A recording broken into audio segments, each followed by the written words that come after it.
So my specialty is fire investigation, and I do both fire debris analysis and fire scene inspections. I learned fire debris analysis when I first got into this work. And so I frequently get asked to review cases where somebody may be charged or has already been convicted. And the client will say to me, well, John, they've found gasoline in the living room.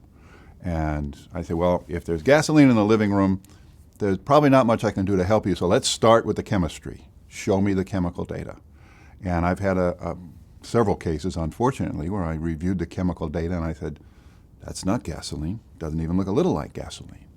And then we go from there because the gasoline finding is used to back up the finding of the fire investigator, who may not be a chemist, who collects a sample, he sends it to the crime laboratory.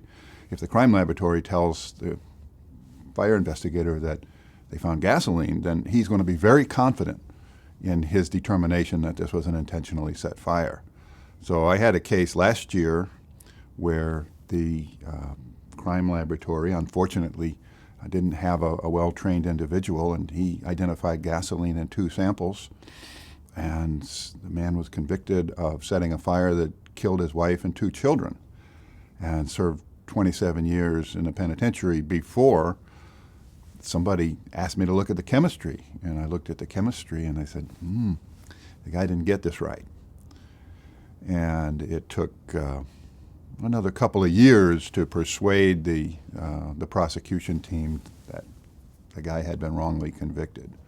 And this has been a focus of my practice for the last 7 or 8 years, is looking at convictions and seeing whether they're righteous. Most of them are.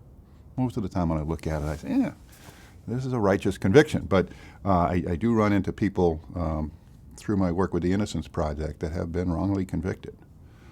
Prior to that, I used to work for insurance companies, and before that I worked for the state catching arsonists, and caught quite a few of them.